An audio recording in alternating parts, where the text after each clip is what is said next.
Papua diawali sesuai dengan amanat Yesus Kristus kepada murid-muridnya. Kamu akan menerima kuasa jikalau Roh Kudus turun, dan kamu akan menjadi saksiku di Yerusalem dan di seluruh Yudea, di Samaria, dan sampai ke ujung bumi. Kisah Para Rasul pasal 1 ayat 8. Dan pergilah, jadikanlah semua bangsa muridku, lalu baptislah mereka dalam nama Bapa, Anak, dan Roh Kudus, dan ajarlah mereka melakukan segala sesuatu yang telah kuperintahkan kepadamu. Matius pada pasal 28 ayat 19. Untuk mewujudkan amanat Yesus Kristus tersebut di atas, Albert Benjamin Simpson dipilih Allah sebagai pemberita Injil dan sekaligus pendiri gereja Injil, Kemah Injil sedunia. Ia menyelesaikan pendidikan dan pelatihan teologi di Toronto. Lalu ia ditabiskan menjadi pendeta di gereja Presbyterian Amerika Serikat dan sekaligus ditempatkan sebagai gembala sidang di jemaat Presbyterian tersebut. Upaya-upaya pemberita Injil Kristus dari pionir A.B. Simpson melalui gereja Kemah Injil sedunia dalam 3 tahap. Tahap 1, awal pekabaran Injil di Amerika Serikat pada tahun 1879 sampai 1928. Pada tahun tersebut ini, Albert Benjamin Simpson membuka penginjilan bebas di Amerika Serikat dan banyak orang diselamatkan. Kemudian ia membuka pendidikan teologi, mengkaderkan pemberita-pemberita Injil dalam dan luar negeri, dan juga ia membangun suatu yayasan, The Christian Den Missionaries Alliance, KAMA, yang mempermudah memberitakan Injil sedunia. Selain tugas ganda ini, ia juga sibuk menangani organisasi yang didirikannya, yakni KAMA, yang semakin lama semakin luas.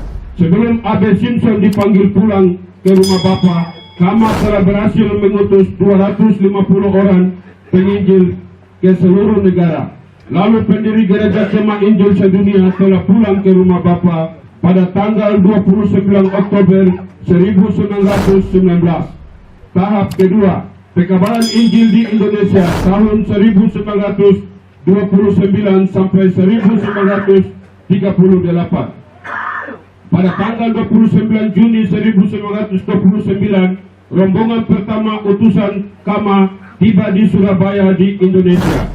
Setelah itu R.A. Jafrai mengadakan kontak dengan orang-orang Tionghoa yang ada di Makassar. Keesokan harinya, mereka mendapat kesempatan untuk melayani kebaktian penginjilan karena di Makassar ada satu gereja Kristen di Tionghoa. Pada waktu itu ada 6 orang mengangkat tangan untuk didoakan sebagai buah pertama pelayanan misi KAMA di Makassar. Pada tahun 1932, pendidikan Sekolah Alkitab Makassar telah dibuka. 1 tahun kemudian, para siswa-siswi SAM bersama para KAMA mengabarkan Injil secara kelompok mulai dari tahun 1933 sampai 1938. Daerah-daerah sasaran penginjilan mereka adalah Kalimantan, Sulawesi, Lombok, kemudian di NTT dibuka antara tahun 1929 sampai 1938. Tahap ketiga, pekabaran Injil di Pulau New Guinea, Irian Jaya, tahun 1939 sampai 1953.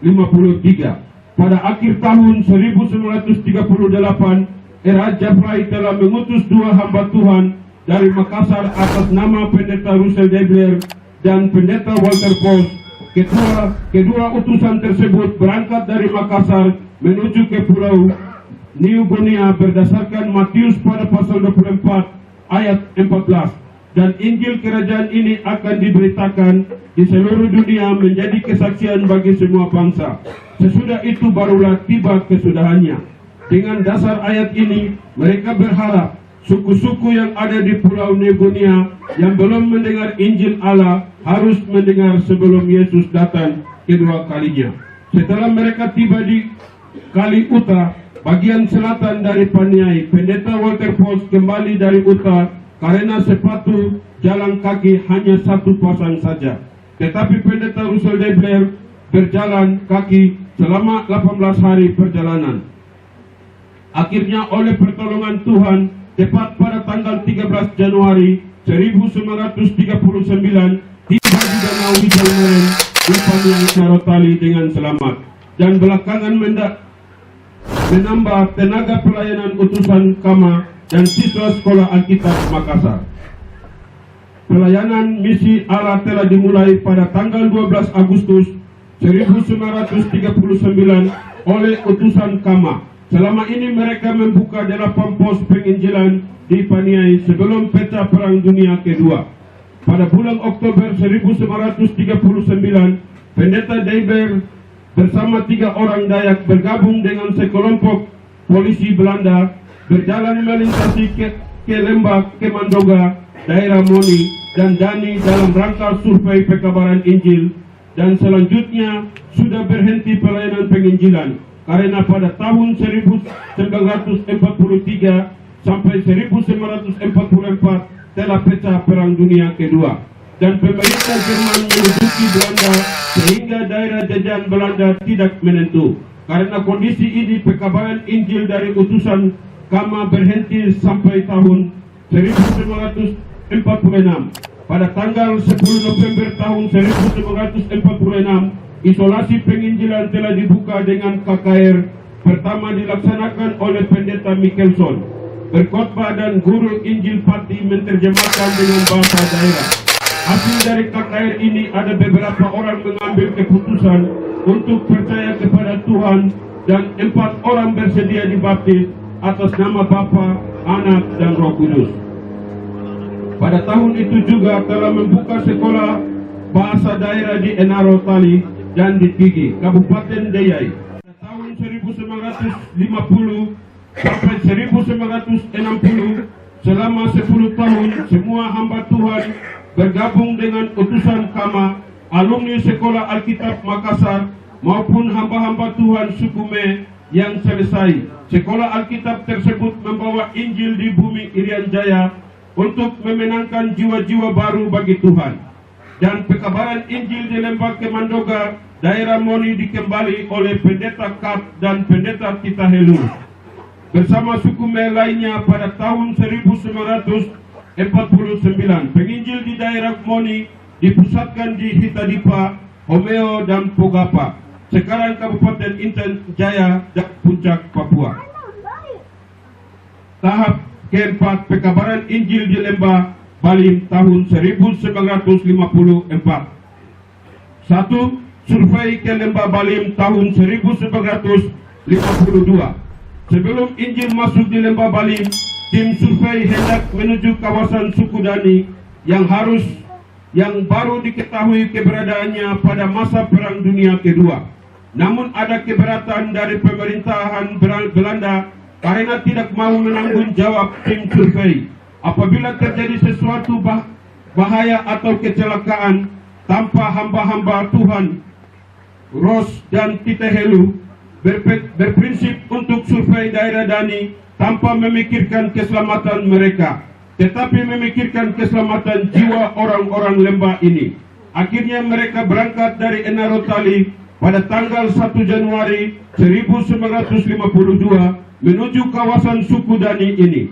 Yang termasuk ke dalam rombongan mereka adalah Inspektur Angkatan Kepolisian dan seorang kontrolir Belanda. Tim survei ini berjalan keliling di Pegunungan Tengah selama kurang lebih 2 bulan dan berhasil mengumpulkan banyak data yang berguna. Perjalanan mereka sudah sampai di Habema dan telah melihat Lembah Balim. Setelah itu mereka kembali ke Enaro Tali pada tanggal 9 Maret 1952. Dengan demikian pada akhirnya pemerintah memberi izin masuk ke daerah Balim pada pertengahan tahun 1952. Maka utusan Kama mengatur rencana dalam rangka memasuki di Lembah Balim untuk menjangkau pelayanan penginjilan di lembah ini dan sekitarnya.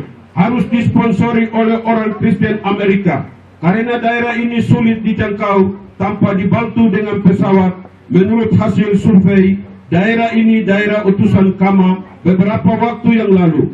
Karena itu Kama telah meminta bantuan kepada satu perusahaan di Australia untuk survei di lembah dengan pesawat.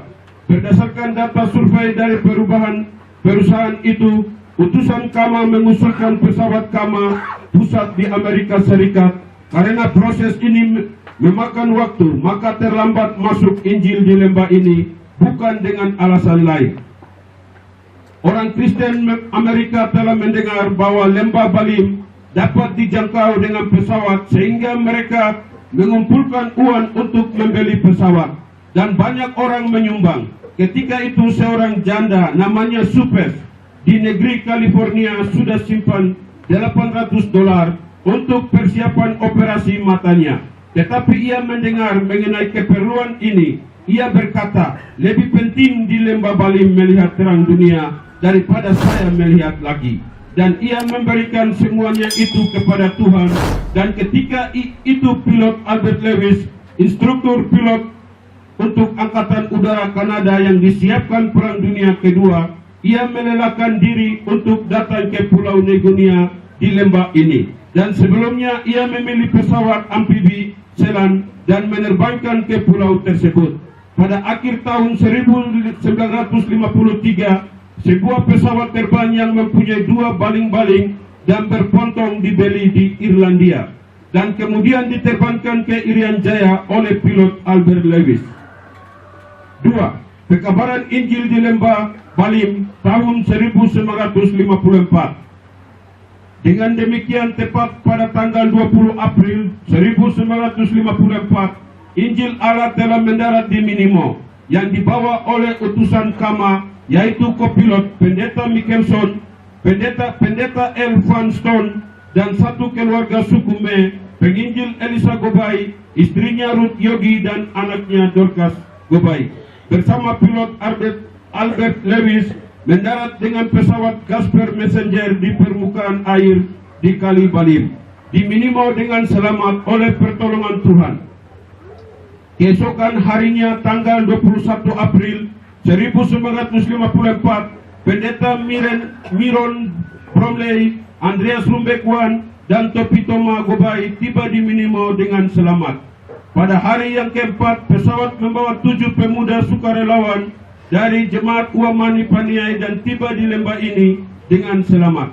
Ketika itu posisi rombongan penginjil perintis ini dengan berani berpertarungan nyawa untuk memasuki di lembah ini dengan keselamatan orang Balim dan seluruh penduduk yang berdomisili di pegunungan tengah, sebab kondisi alam pada saat itu tidak seperti pada dewasa ini. Sebab saat ini lembah Balim menjadi Kabupaten Jayawijaya yang kota ramai dan sebuah bandara yang modern. Tetapi Tuhan melindungi pemberita Injil dan tiba di tujuannya dengan selamat. Selama 3 hari berturut-turut, orang Dani yang berjumlah sekitar 40-50 orang laki-laki berdatangan untuk melihat orang-orang luar yang datang. Walaupun barang-barang utusan Kristus berserakan, namun tidak satu pun yang hilang. Setelah itu mereka berada di Minimo 7 bulan. Selama ini mereka telah melakukan survei ke Pugima 2 kali. Pertama mereka sampai di kampung Hagehago dan kepala suku Harea Wake mulai yang menerima. Pada kesempatan itu mereka melayani pasien berjumlah banyak selain dari pelayanan rutin mereka. Kemudian yang kedua kali mereka sampai di kampung Yabekena Pugima dan kepala suku Kutiape Haluk yang menerima mereka tahun 1954. Pada kesempatan itu utusan KAMA telah memberi kapak 3 buah dan babi putih jantan 1 ekor sebagai tanda Injil diterima oleh Kutiape Haluk. Setelah 7 bulan di Minimo, mereka pindah ke Hepuba. Mereka tinggal di sana 3 bulan. Setelah menjelang 1 tahun, tepat pada tanggal 4 April 1955, pilot Albert Lewis menuju ke lembah Balim, namun pesawat tidak sampai karena tertabrak di gunung dan mayatnya diambil 7 minggu kemudian. Sebelum ia berangkat dari Sentani, ia bersaksi bahwa saya tidak tahu harganya memasuki di lembah Balim, tetapi saya bersedia membayar harga itu sebesar apapun. A. Utusan KAMA mengatur strategi pendidikan teologi dan penginjilan tahun 1955 sampai 1958. Pada tahun tersebut, utusan Kama pindah ke Hetigima, tetapi sebelumnya mereka melakukan pendekatan kepada kepala suku Ukumerek Aso dengan pelayanan material. Dengan demikian, mereka telah pindah ke Hetigima dari Hepuba, karena itu Hetigima menjadi pusat penginjilan di Lembah Balim dan di bagian selatan sekarang Kabupaten Yaukimo. Dan setelah mereka membangun pangkalan permanen dengan tampak sekali campur tangan Tuhan. Dari situ para utusan Kama berusaha membina hubungan yang sudah mulai terjaring dengan penduduk setempat. Setelah itu mereka mengatur strategi penginjilan dan pendidikan di lembah ini, dan Tangma, Pasema, dan beberapa daerah di Kabupaten Yaukimo. Pada tahun itu juga mereka datangkan satu buah Johnson untuk memperlancarkan pelayanan mereka kepada tempat sasaran di sekitar lembah ini. Mereka bisa jangkau daerah-daerah penginjilan dengan menggunakan Johnson di Kalibalim, selain jalan kaki. Pada tahun 1956, mereka keluar dari Hetigima, ikut Kalibalim dengan menggunakan Johnson sampai di Wosi, lalu kembali ke Hetigima. Pada survei ini tidak ketemu masyarakat seorang pun. Pada tahun yang sama mereka ke Tulem dalam rangka survei. Setelah mereka sampai ke Tulem, Markus Oagai dan bapaknya Ideales Oagai yang menerima mereka. Sebelum mereka kembali sudah berjanji bahwa setelah 30 hari akan kembali ke Tulem, dan mereka memberikan tanda ingatan 30 potongan kayu kecil menurut jumlah hari 1 bulan. Setelah 30 hari, pada tanggal 1 Januari 1956, pemberita Injil telah datang ke Tulem, dan yang menerima mereka kepala suku Senasua Kosai dan Yelimaleke Marian. Pada saat itu, para pemberita Injil telah memberikan kapak parang kulit bia. Survei yang ketiga, mereka bermalam di Honai Amasiken Matuan, lalu besoknya kembali ke Hetigima. Pada tahun 1957 sampai 1958 telah membuka pos penginjilan tetap di Tulem, di Pugima, dan pos-pos misi yang lain. Di Piramid dan Ibele telah dibuka. Pada tahun 1960 pos misi di Sinakma dibuka oleh Rose dan didampinginya Markus Oagai dan utusan Kama ini. Diterima kepala suku Opiniai Matuan dan Palika Hubi. Setelah itu mereka melanjutkan perintis penginjilan sampai di Walai. Belakangan beberapa orang penginjil dari Biak dan beberapa orang suku Me bersama guru-guru SD beroperasi di seluruh Pegunungan Tengah di Pulau Papua. Mereka ini dilihat sebagai penabur benih firman Allah dan benih-benih ilmu yang membuka cakrawala berpikir dan nantinya menjadi pemimpin-pemimpin besar baik di gereja maupun di pemerintah dan masyarakat di Pegunungan Tengah, dan ternyata kini telah terwujud. B.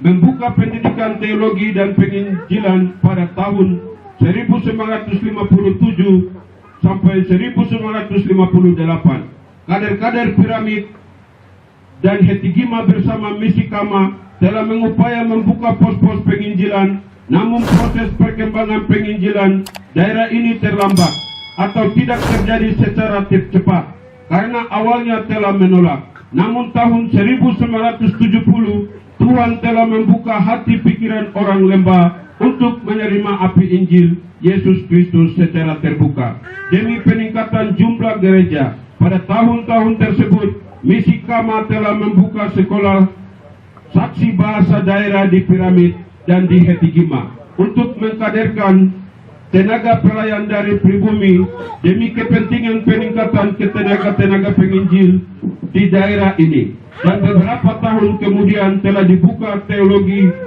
tingkat STP Piramid dan STP dan STA Tom Bosman Sinagma yang sekarang disebut SMTK. Dan pada tahun 2004 telah dibuka STTWP Kampus 3 di Wamena berkedudukan di Sinagma. Pelayanan Kama sangat serius baik di bidang penginjilan dan pendidikan di Pulau Negunia. lalu Irian Barat, kemudian Irian Jaya, dan sekarang Pulau Papua dari tanggal 13 Januari 1961. Kemudian Kama telah menilai bahwa kader-kader mereka cukup banyak. Maka mereka menyepakati pada konferensi Kama di Beoga 6 April 1962 dengan dasar pengkaderan yang cukup memadai. Maka Kama melahirkan suatu organisasi mandiri yang diberi nama Kema Injil Gereja Masehi Indonesia Irian Jaya Kimi. C. Pemekaran klasis-klasis di Koordinator Jaya Wijaya. Atas kerja kerasnya oleh Kama dan hamba-hamba Tuhan pribumi lembah ini, di dalam tuntunan dari Roh Kudus, mereka bergabung membangun isolasi penginjilan di daerah ini. Makin hari makin meningkat pemberitaan Injil di lembah ini dan sekitarnya sampai tahun 1973. Karena pertumbuhan gereja yang cukup banyak jumlahnya, maka perintis-perintis gereja telah merencanakan untuk pemekaran klasis-klasis di lembah ini dan sekitarnya. Untuk mencapai tujuan ini, beberapa hamba Tuhan pribumi daerah ini, yaitu Pendeta Suben Wetipo, Pendeta Daniel Haluk, dan Pendeta Paus Tabuni, telah mengusulkan di konferensi Sinode di Beoga, sekarang Kabupaten Puncak, Papua. Usulan mereka telah diterima dan disahkan melalui konferensi tersebut, sehingga pemekaran klasis-klasis terjadi beberapa tahap sampai tahun 2010. Pemekaran klasis tahap pertama ada 3 klasis yang dimekarkan, yaitu klasis Badim Tengah, dan ketua klasis pertama Pendeta Daniel Haluk STH, klasis Hetigima Tangma, ketua klasis pertama Martinus Pakage, dan klasis Piramid, ketua klasis yang pertama Pendeta Paus Tabuni. Kemudian khusus pengembangan pelayanan penginjilan, yaitu setelah Injil Kristus mendarat di Minimo, dari pemekaran klasis tanggal 19 September 1973, Koordinator Jaya Wijaya dalam 5 tahap sampai tahun 2010. Dengan jumlah 11 klasis definitif, pertumbuhan gereja begitu meningkat di Koordinator Jaya Wijaya mulai dari tahun 1970. Hasilnya telah memuaskan berdasarkan data akurat jumlah anggota jemaat, jumlah gereja, dan jumlah hamba Tuhan dari 12 klasis yang telah diakomodir oleh Koordinator Jaya Wijaya periode 2021 sampai 2026 adalah: 1. Sudah dimekarkan 12 klasis definitif Koordinator Jaya Wijaya sampai tahun 2023. 2. Jumlah hamba Tuhan dari 12 klasis sebanyak 365 personel. 3. Jumlah gereja dari 12 klasis 140 buah gereja. 5. 4. Dan jumlah anggota jemaat dari 12 klasis berjumlah 31.038 jiwa. Demikianlah hasil dari pekabaran Injil oleh Gerakan Roh Kudus di dalam hati umat Allah yang sejumlah besar ini. Karena tanggal 20 April 2023 sudah mencapai usia 69 tahun pekabaran Injil di Lembah Balim, Gereja Kema Injil Kimi di tanah Papua.